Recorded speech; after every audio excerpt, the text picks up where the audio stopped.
All right, today sitting down talking to you about this CR250 that we kind of did a little bit of work to, just a little bit.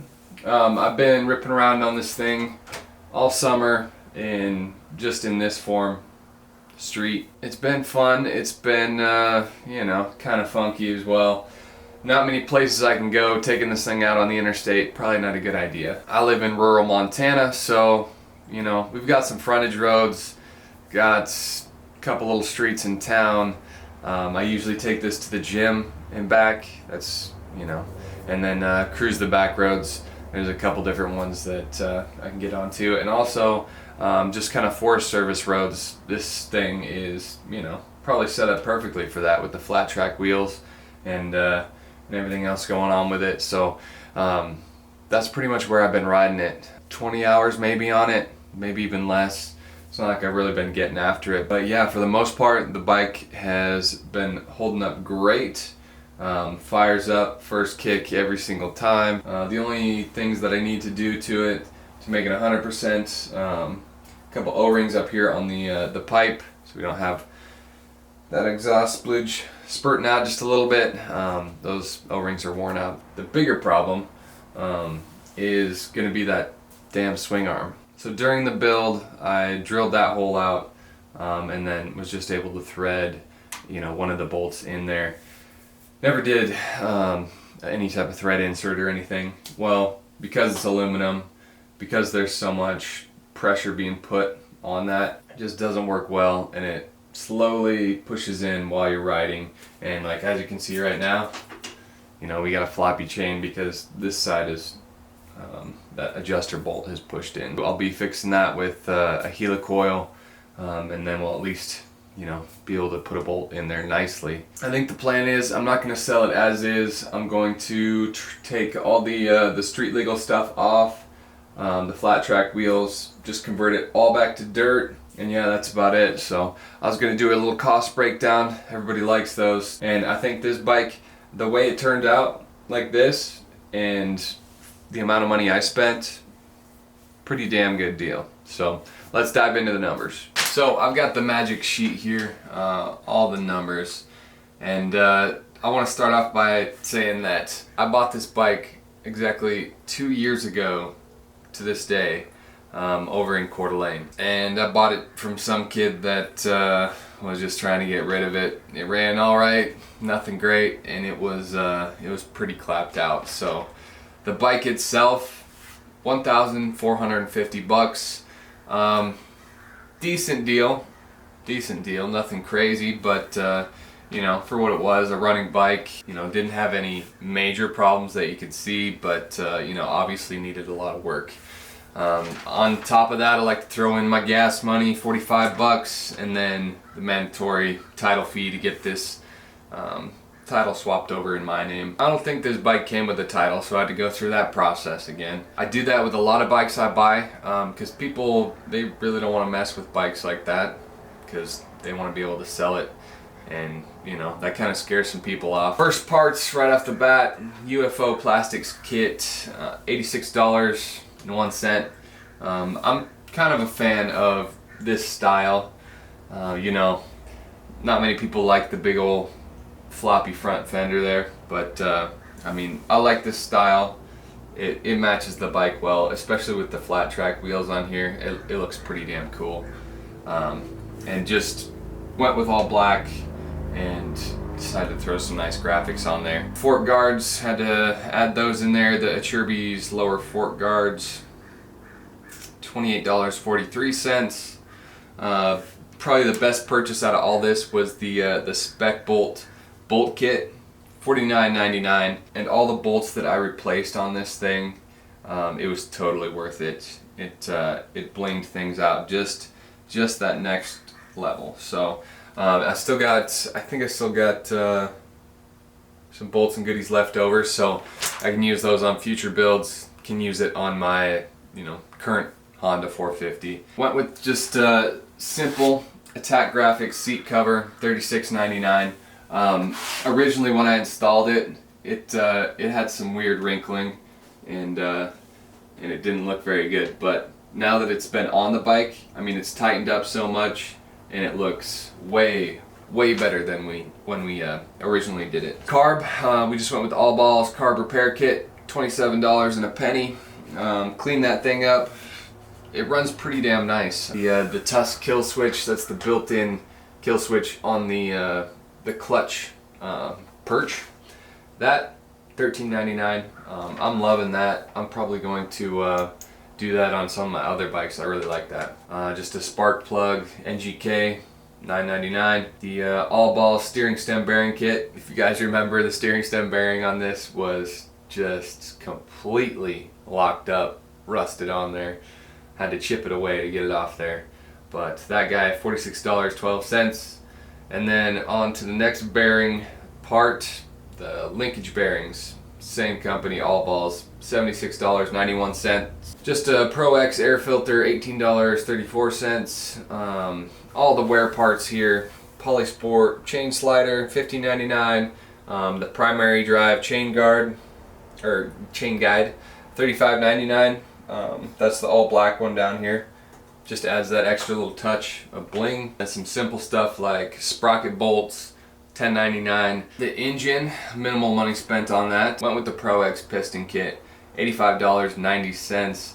Pro X wrist pin bearing, $13.17. Tusk top end gasket kit, $11.49. So made out with rebuilding the top end for, you know, a little over $100. That's not bad. The bottom end, it was solid on this bike, and it's been solid like the last 20 hours that I've ridden it, so that's pretty nice as well. Countershaft seal kit, All Balls, $14.58. Went with the Tusk water pump repair kit. Always worth it to do that. It's only $14.99. Tusk brake rotor bolts, $9.98. Motion Pro clutch cable, $10.74. Motion Pro throttle cable, $7.19. The Tusk clutch perch, that came in $6.99. Tusk clutch lever, $5.99. The Tusk brake lever, $6.79. We had to go onto eBay and find us a subframe. The one that I bought was off of, you know, the same year CR125, and obviously those, they just bolt right up. Polished that up before I tossed it on, but $74.95. Pro Taper fat bar mounts, $39.93. Always nice to throw the fat bars on there. What we got on there right now, the primary drive 520 gold chain, $53.99. Tusk shift lever, $19.99. Looks better than the stock one. Stock one was all floppy anyway. Just a new mud flap from Cycra, $11.99. The silencer, we got some FMF packing, $15.99. The Tusk carb vent line, $5.99. Simple stuff like the this little guy right up here, the Tusk gas tank vent valve, $6.99. New Boys Power reeds, $44.92. ODI fat bars, I got a deal on these ODIs, $30. I think that was like $75 for that thing. Worth it? I don't know, maybe. Adds a little bit more protection. Looks way cooler than if there was a chunk of plastic on there. And lastly, we come to the most unimportant thing. And I only got this graphics kit because it was being entered into a contest. So, pretty sweet graphics, matte, kind of a little custom. So this is from SKDA Moto, but I think they turned out amazing, and I mean, it really ties the whole bike together. $210 for graphics. I mean, that sucks. I mean, if you wanted to do this exact same build, I guess throw in $150 for the Street OHV light kit, and then the Warp 9 wheels and flat track tires.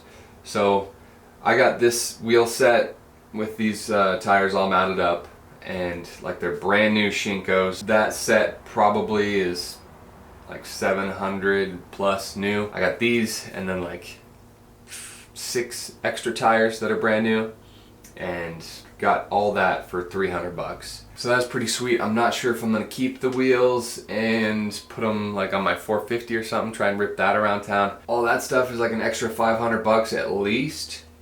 And so, I mean, with all those other parts, the actual parts that you need is coming in right around 950 bucks. So you can take a clapped out old 2-stroke, put $1,000 into it, and you're gonna end up with a nice finished product. And obviously it only looks this good because of all the time that I took to polish, clean, and like every nook and cranny on this thing. So that's kind of where it puts your bike onto the next level. So with everything that I put into it, $1,159.30. So take that, add it on to our original bike price. We're sitting at like 2,600 bucks, somewhere right around there. I mean, as of today, KBB lists this thing as excellent, 2,485, good, 1,675. Nada, they don't really like these bikes. Average 540, low 410. Obviously, if you look at market prices, the old 2-strokes, especially the CRs, are going for pretty good money. In a perfect world, I can probably sell this for 3,500, and that's, you know, like in dirt form. 3,500 is probably the best I can do. So I think I'll explain in the CR125 video how much I sold that for, and it is a similar price. So for a bike that's considered the best 252 stroke, the 01 CR250, I'm pretty sure there's going to be plenty of people chopping at the bit to get it. But I assume as soon as I put it out on Facebook Marketplace, it'll be snatched up quick. And we'll move on to the next bike. So in the next couple hours, I'm going to be swapping this thing back to dirt, and you know, we'll get it put on Craigslist and get her sold. So that's all I got for you. Hope you enjoy, you know, me breaking down what actually goes on behind the scenes, and how much money it actually costs to refurbish old bikes like this. No, it's just me talking, no bike work, but hope you enjoyed anyway. Tune in, got plenty of other videos on the way. Let me know down below, what do you think I could sell this bike for? You think 3,500 is too much? I don't know, we'll see. And of course, check out Wild Moto on Instagram. It's growing slowly. I appreciate you guys showing love over on Instagram as well. So we'll see you in the next video. Peace.